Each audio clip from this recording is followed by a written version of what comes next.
Hey everyone, welcome to Kempner Canucks. My name is RevTrev, and tonight we're talking about Canucks content and time to hunt, learning from the NHL Finals. Yes, that's right, Finals, which has been absolutely fantastic. We're going to be talking about what we can learn from these two teams, what this Finals has been looking like in order to make this team better. I don't know. Can we make the playoffs? I hope so. There's a lot to talk about. I'm going to hit the quick promo, and then we're going to dive into it. So glad that you're here.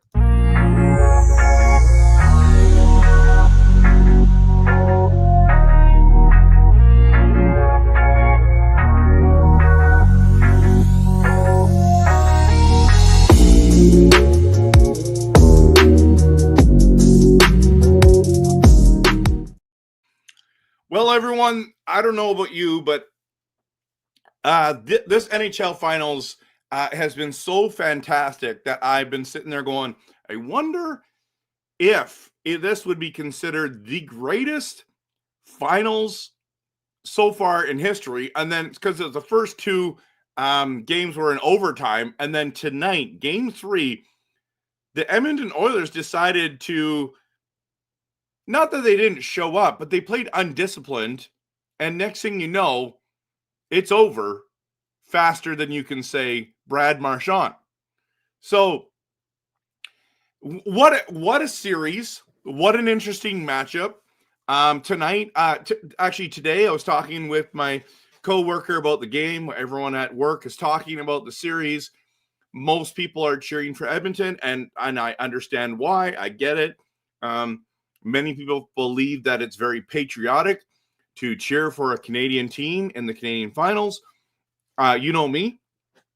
I have multiple times said that I believe that Florida was going to win the Stanley Cup, back-to-back champions this year. You can go back into my videos, watch it.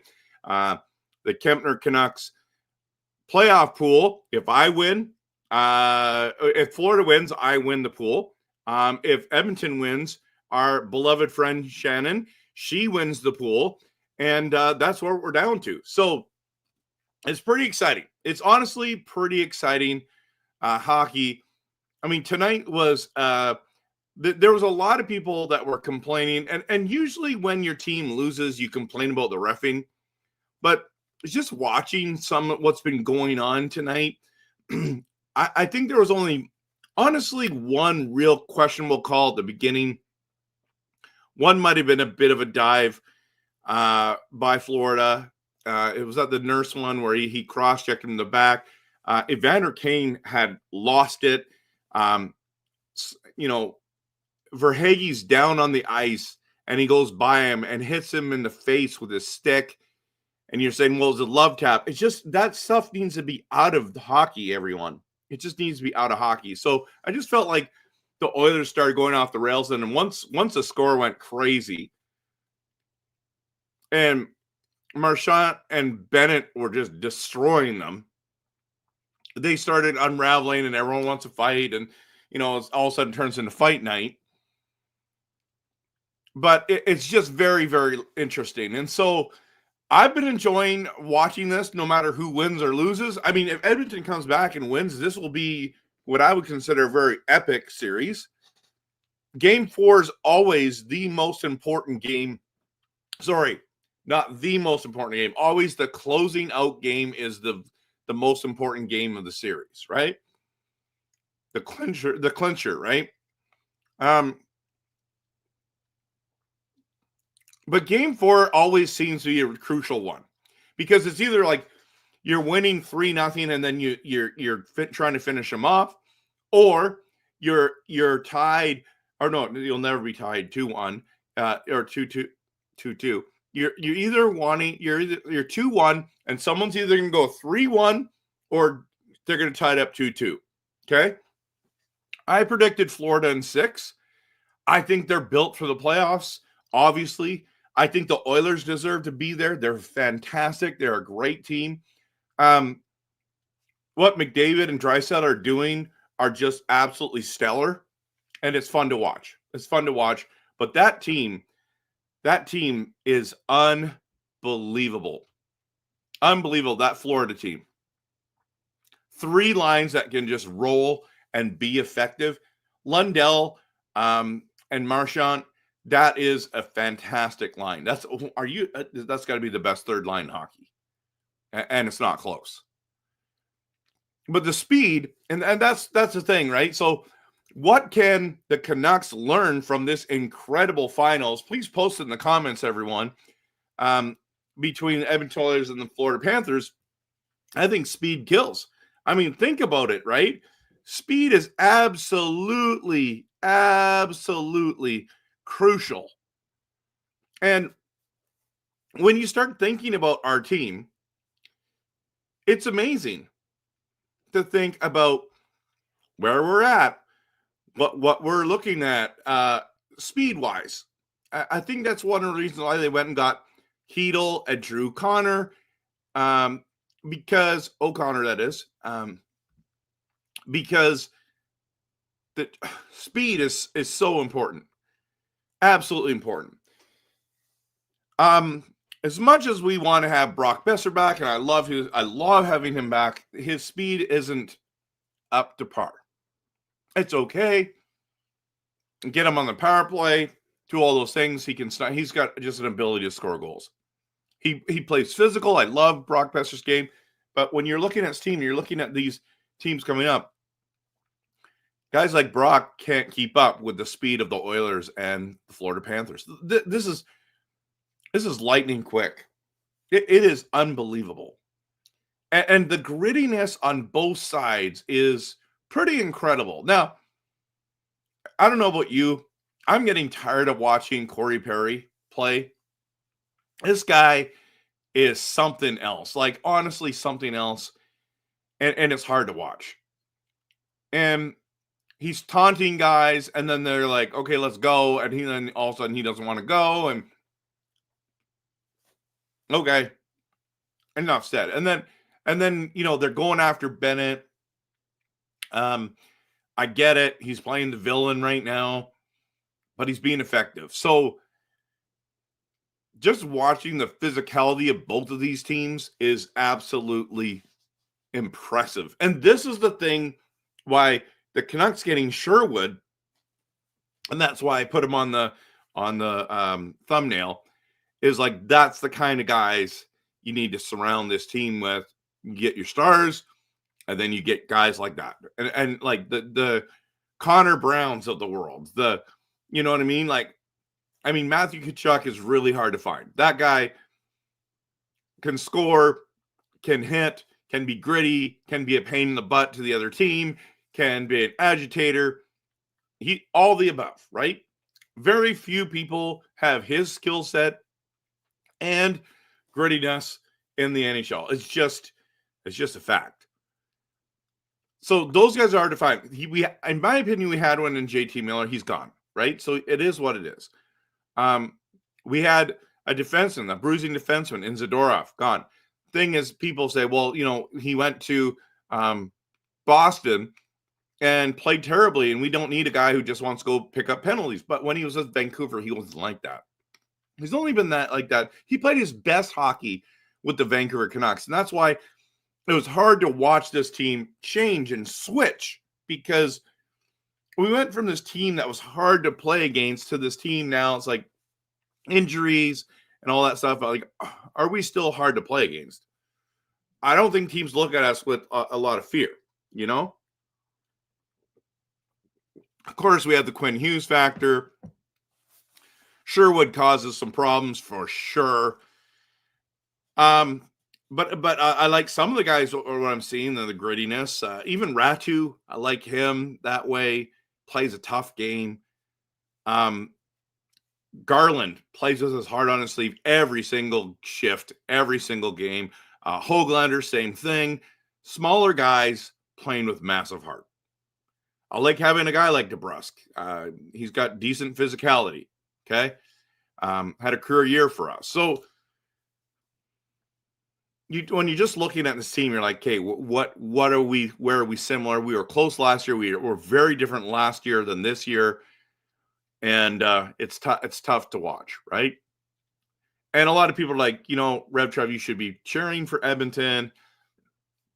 I just disagree. Just cheer for whoever you want. I don't care, and I don't care for what reason. Cheer for whoever you want. Your team's out of it. Cheer for whoever you want. You want to cheer for Edmonton? Go for it. You want to cheer for Florida? Go for it. Were cheering for Toronto Maple Leafs? Go for it. I don't care. Because you can do you. But I just can't flip the switch. I can't do it. I just can't cheer for the Oilers. I'm cheering against them, even though I respect them. I think they're so good. They're loaded with talent. I love watching Nugent Hopkins play. I hate that Zach Hyman's out, but I respect them. They're fantastic. Stuart Skinner has been pretty good until tonight. They might still win the Stanley Cup, but when I look at this team with Barkov and Reinhardt, and you just start naming players, and it's like Ekblad is he not a playoff defenseman? No wonder he went first overall. Does he get all the points? No. What he does do is he causes major problems for the other team, and he's super skilled. He's not Quinn Hughes offensively skilled, but man, every single team in the league is looking for an Aaron Ekblad. It's just a fact, right? It's just a fact.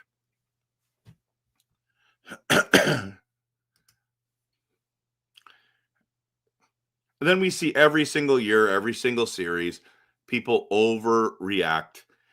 The playoffs overreaction theater, right? LA goes up 2-0 on Edmonton, and I tell everyone, listen, the Oilers are going to win the series. And all my friends are laughing at me. You're crazy. Then they win 4 straight games. Series is over, right? You go into Dallas playing against Edmonton, right? Dallas comes back and says from in game 1, wins an overtime rant, and it's just unbelievable. And it's like, okay, Dallas is going to win. They're going to the finals. It's like, no, it's just too early to say. Edmonton comes out storming out of the gate, just destroys them. Now, here we are again, right? So it's a flip this time. Edmonton at home, incredible. Win in overtime. That's an important piece, right? And I just want to make sure I'm not doing anything here with the... So... Excuse me. So overtime, Edmonton wins 4-1 at home. All the buzz. Everyone's like, Oilers going to win the cup. There's no doubt about it. I'm like, man, if Florida can just split, right? And they split, and then they go back home. There's 2 games at home, and it's like, man, they came out and made a statement tonight, everyone. They made a statement. 6-1. Now, Edmonton is like, oh my goodness, what are we going to do? How are they going to respond? Right? How are they going to respond? But it's getting brutal out there, everyone. It is getting absolutely brutal. Brutal. I just don't think either it's over for either. Now, if Florida wins game 4, I think it's pretty much like that's where I'm going to say, okay, I think I still have that stupid cough.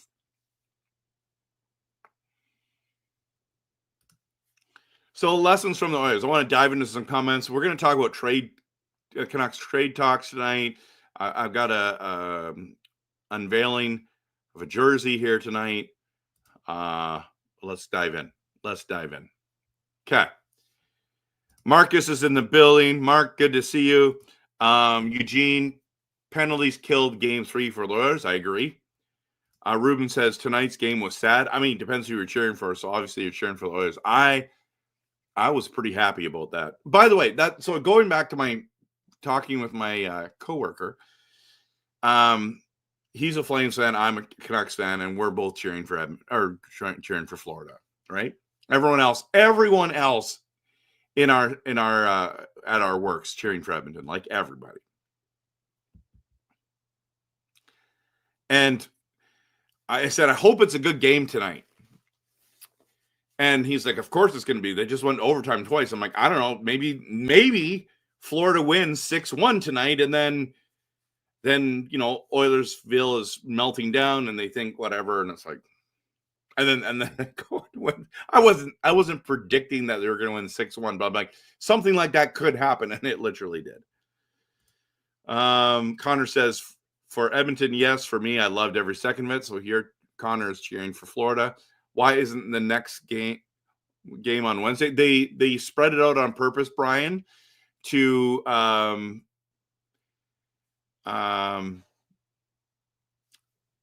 injuries. I think the NHLPA had talked about it. They also spread it out because then there's the draft coming up and there's things. So if it goes to 7, it's everything else kind of flows with it. You got July 1st, you got the big Canada Day and all the free agent frenzy and all that crazy stuff. Brian says, it makes me sick to think that Marchand could lift the cup again. I mean, he is amazing. He is amazing. Him and Sam Bennett are amazing. Not interested in offering Comlins to a rival team. McDavid is a rat. No. I mean, you're welcome to have that opinion, but I just disagree. McDavid is a rat. I don't think so. I think he's the best player on the planet at hockey. Yeah. He got away with a ton on offense. Sure, he did. I mean, he gets abused as well. Let's just be honest.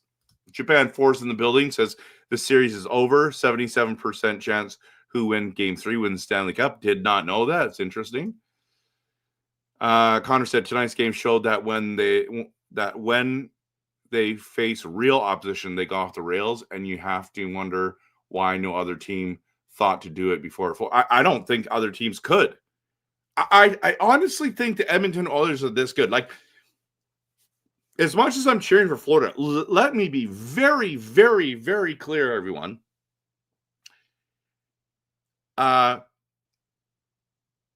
Edmonton is amazing.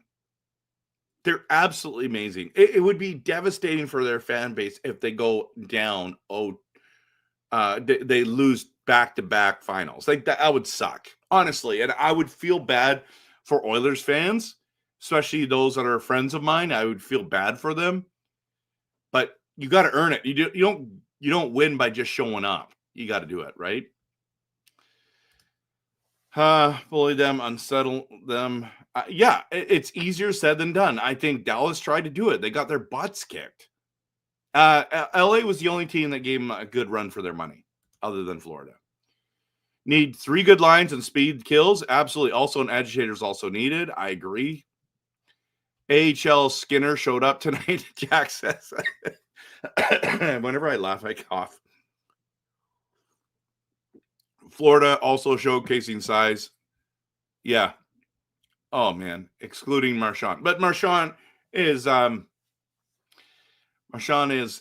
unbelievable. He's unbelievable. He's a playoff performer, everyone. That's just what an addition. That is the thing. When you look at these two teams, not only did they build a good base, they had good additions at the trade deadline or in the offseason. I think that's a huge thing. Canucks have to do that. Make them lose, Reg, especially the big boys, Kulak, Brown, Kane, Nurse.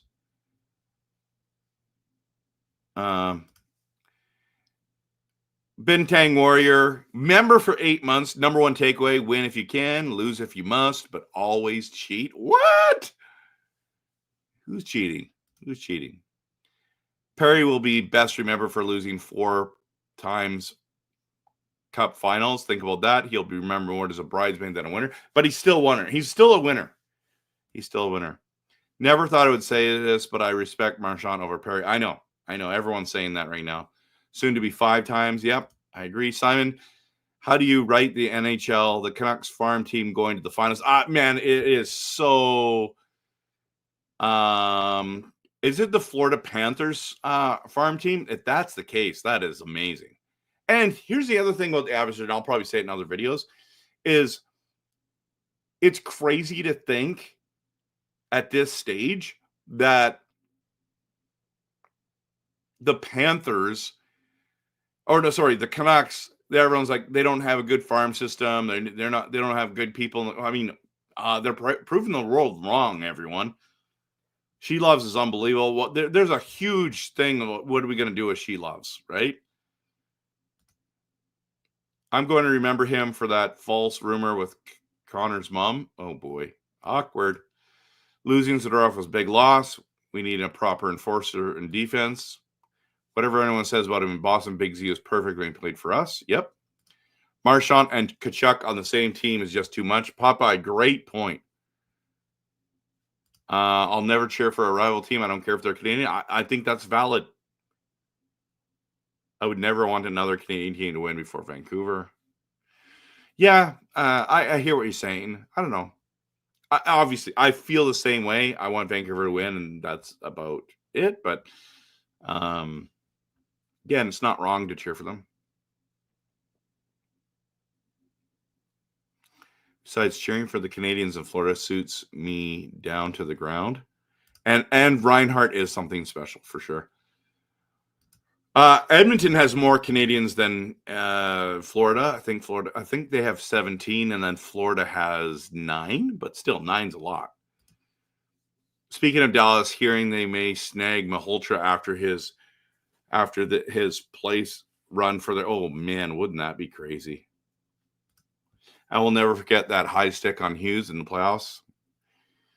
I have a hard time with Marchand because I keep thinking about him licking the Twins, and that is it's just so inappropriate on the ice to be doing that.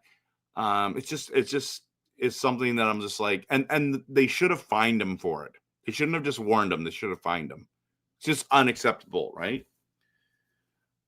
Chris says the only team maybe a good matchup for Florida is the Vegas Golden Knights. I don't know the way that Edmonton destroyed them, but yeah, you might be right on that one. Yes, Charlotte Crackers are Florida's farm team. Oh wow, that is so neat. Go Cats, go! Angelo says he's cheering for Panthers in the finals. If Abby wins the Calder Cup, do you think I think he does. I think Manny does get picked up by someone else. Oh, you were talking about McDavid. Okay. Oilers playing dirty. Corey Perry scores with his cursed. Yeah, so I mean, there's quite a few lessons to be learned. Hey guys, what do you guys think? How much do you think Sam Bennett's going to get in the offseason? How much do you think he's worth? I think I would not surprise me if he gets $10 million. $10 million per season. Like, if there is going to be a bidding war for guys, and you're like, he only got 50 points. It's like, who cares? Is he going to get 50 points in the playoffs? I mean, what is the playoff stats? Let's go to stats right now. Let's go playoffs. No, he's not number one. So McDavid has 31. Draisaitl has 29. Ranton 22. Bouchard 22. And Sam Bennett is fifth, alone in fifth at 20. He's got 20 points, everyone. He might end up with 25 points. I'm just telling you right now, like half of his points come in the playoffs. Talk to me. That is amazing. That is absolutely amazing to see a guy like that just dominate in the playoffs. Just phenomenal. Hits, causes problems to the other team. I don't know. How much do you think he's worth? I'm just going to go into the comments here.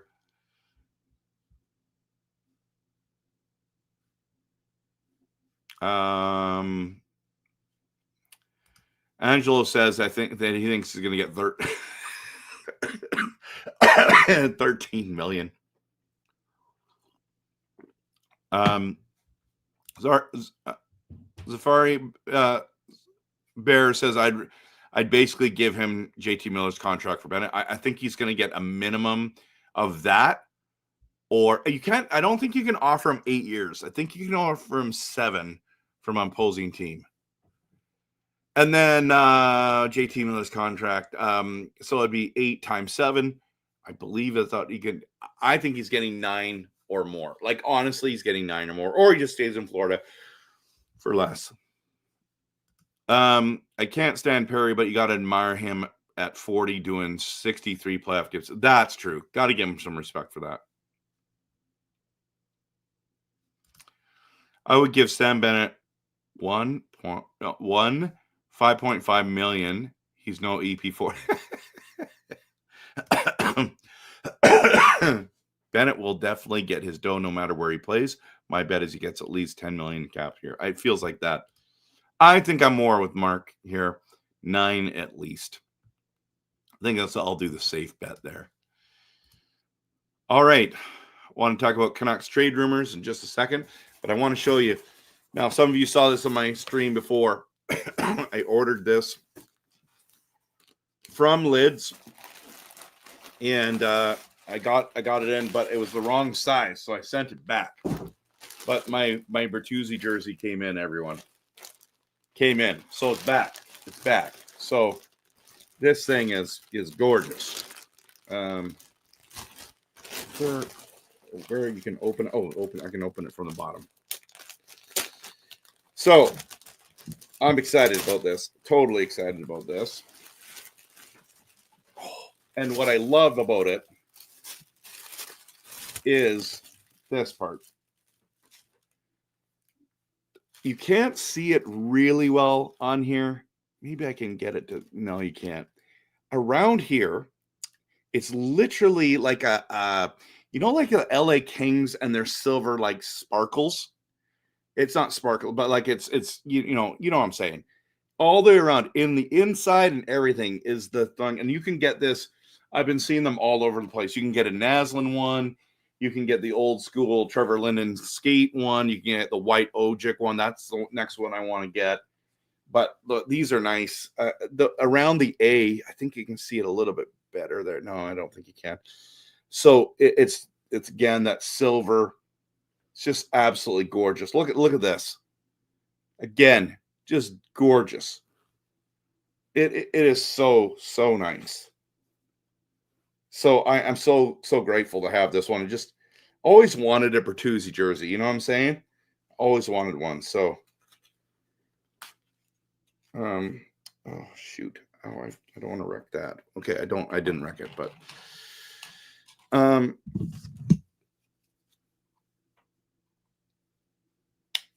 just used my scissors here. This thing is absolutely beautiful. And it's the Mitchell and Ness, like I showed you guys last time. 2003, 2004, Todd Bertuzzi, Mitchell and Ness logo right there. Vintage hockey, and it says NHL Power Play. So this is it. This is my jersey. So let's put it on. Let me just take off my hat. Got my new haircut going on. And I just love this thing.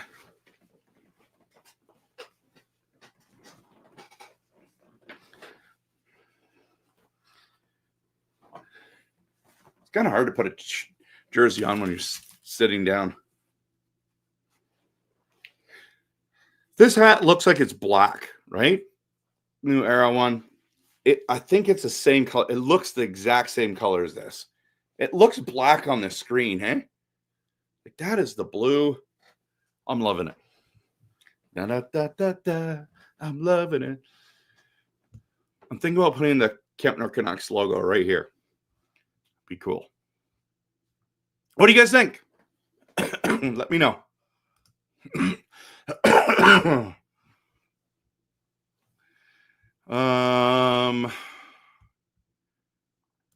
Elfrin loves it. Classic 44. Love Bertuzzi, same. Galactic likes it as well. That is an awesome jersey, one worth a lot of money if you ever sell it, and that's cool. It's vintage. It's vintage. It was vintage, but now there's a Mitchell Ness. So I remember seeing these at the pro shop. They were $330. I'm like, I can't spend that much money on a jersey. Because a new one, like say you get a Quinn Hughes or Sherwood or whatever, Orca or Black Skate, they're $250 fully stitched, right? So I'm sitting there and I'm going, that's just too much money. And then I just had my birthday.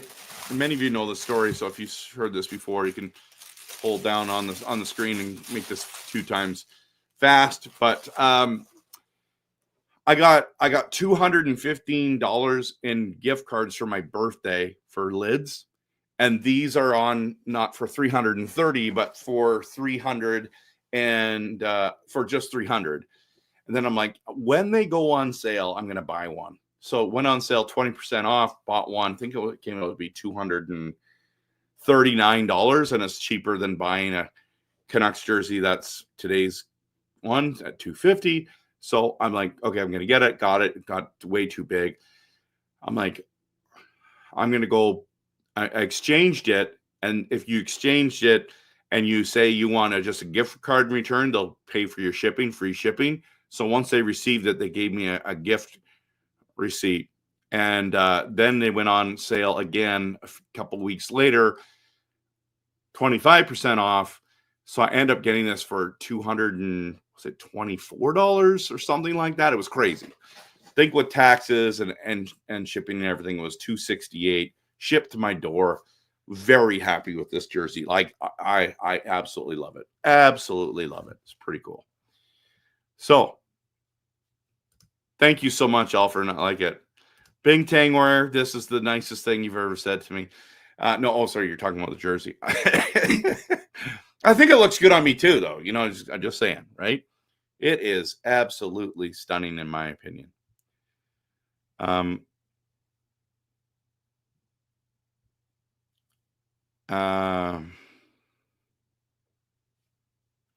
No, I'm definitely, like, I bought a couple hats, and so I'm gonna get my logo on it on this one too.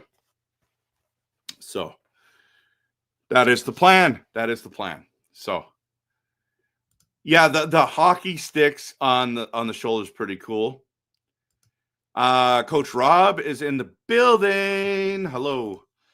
Dreamer says Big Bert was my first favorite Canuck. Cool. That's awesome, man. I love it. Love it. Yeah, I wanted to get that old school jersey. I want to get the white skate Gino Ojic next. That's the thing. Trev, the enforcer with that haircut. Oh, you think this is an enforcer haircut? I don't know. Maybe I am. That's hilarious if it is.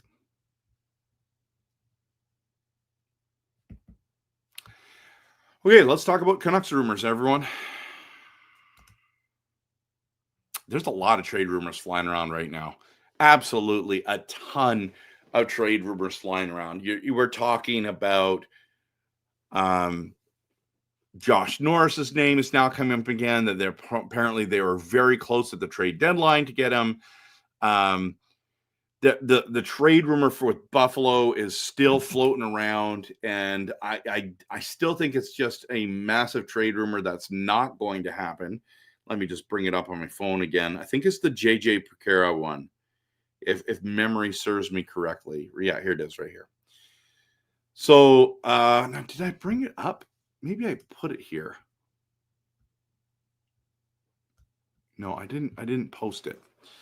So it says Pekara and Byram and a first rounder to Vancouver for Elias Pettersson and Brock Besser. Yeah, I just don't think this is real. So that's where I'm at. But I would do that deal in a heartbeat. I'm not kidding you guys. I just think, but we wouldn't have a centerman if we lost EP40. So that concerns me. But who's out there that you guys have been hearing and all that stuff? Also, the big one that I keep hearing, and I do not want them to do, excuse me, is should we trade the 15th overall Canucks pick to make our team better now? I want to just draft a centerman. That's just all I want to do. Just draft a centerman. There's going to be some good ones there. They're going to fall. People are going to go after some of the defensemen. Listen, go get yourself. There are so many good ones. Just do it. Do it, and then try to fill it with free agency guys, and just try to. But I mean, all depends on what we can get in return, right? And you know me, like I'm still on the trade EP40 bandwagon. If we can get something good in return, I'm totally open to that.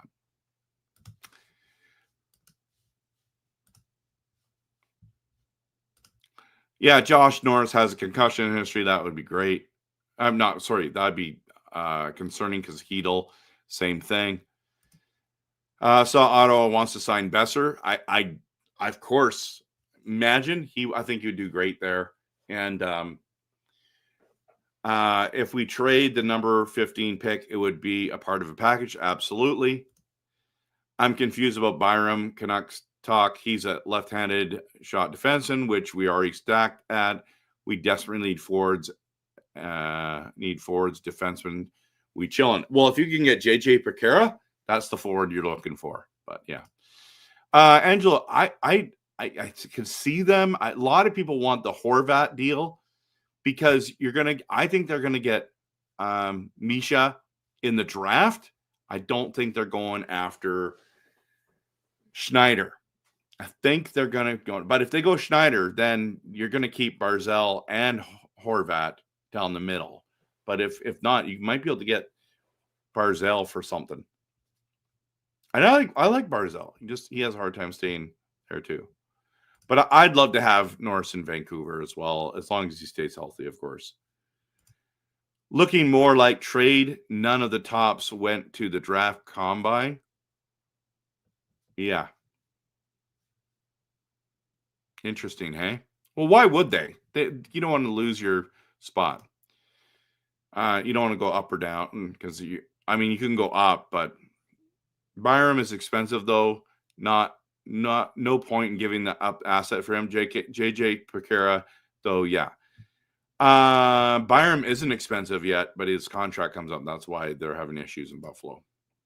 Don't think Horvat would want to come back to Vancouver. I do not think so either. That's one guy I just do not think he's coming back to the Canucks. Rather get 2 forwards from Buffalo than Byram. I'm with you.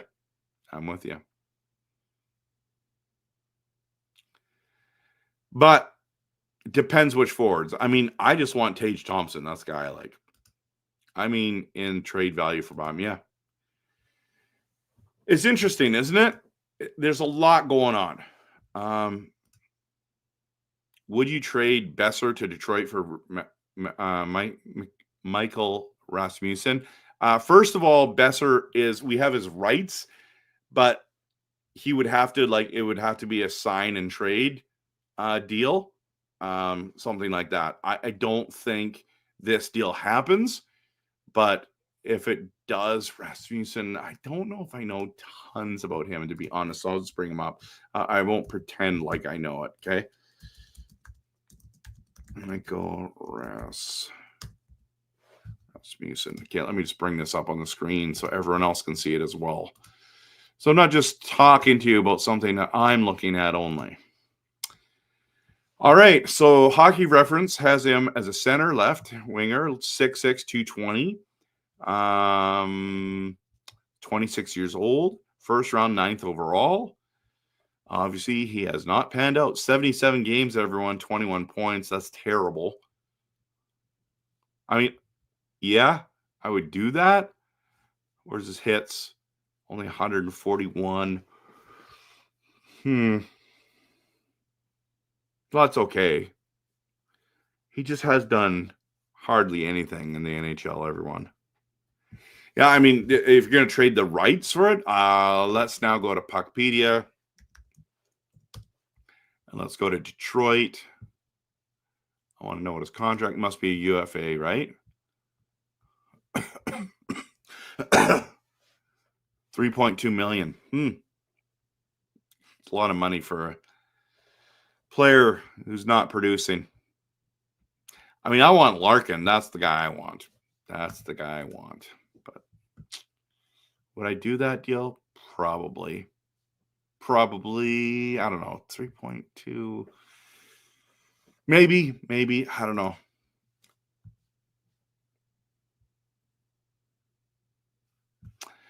We need something good. Absolutely. Minor. Major, minor. Absolutely. Good to see you. How you doing, my friend?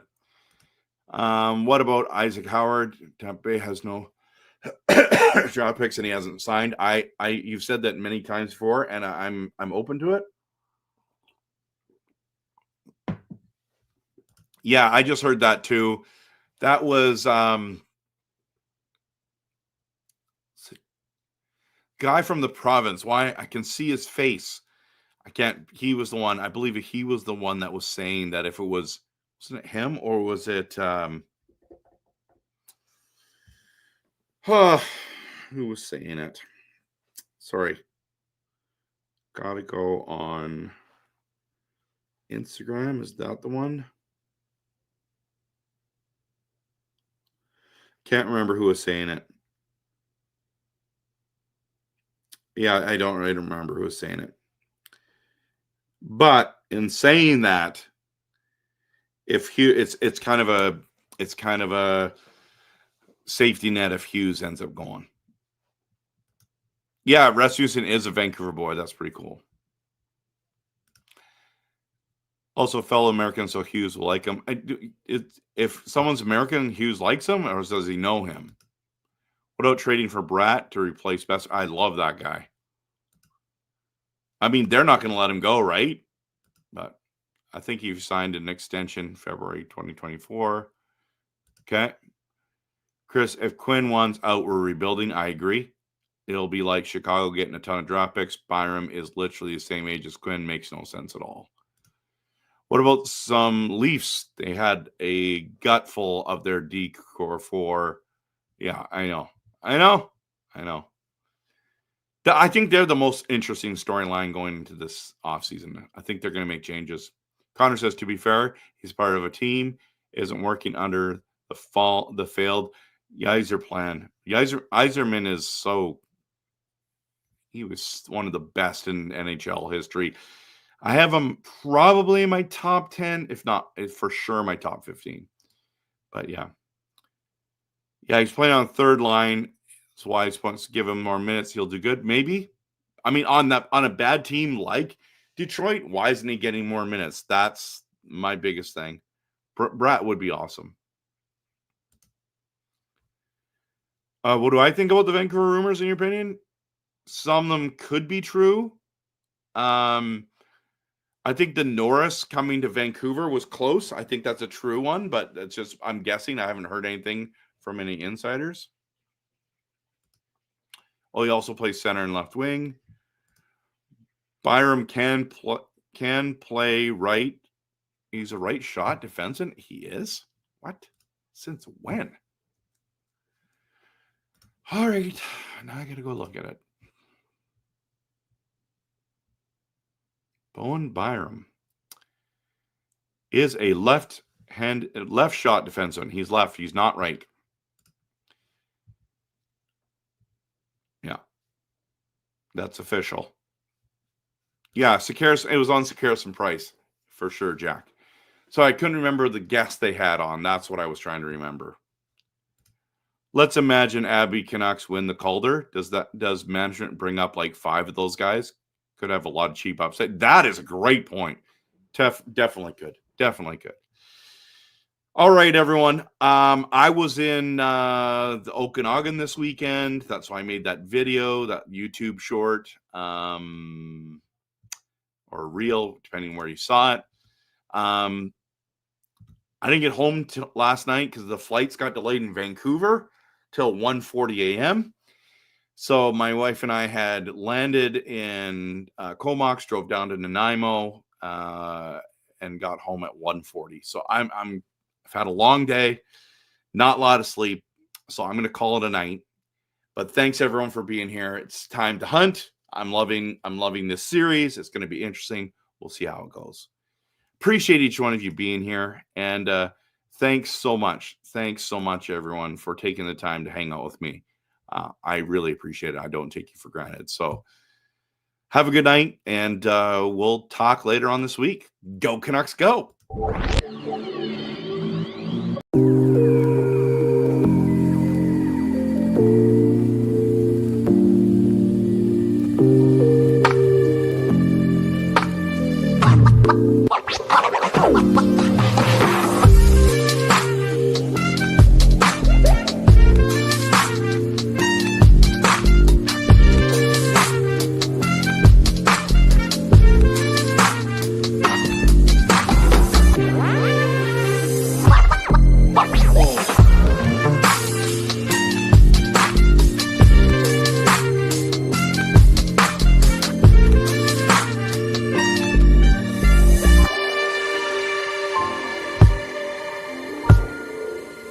Bye.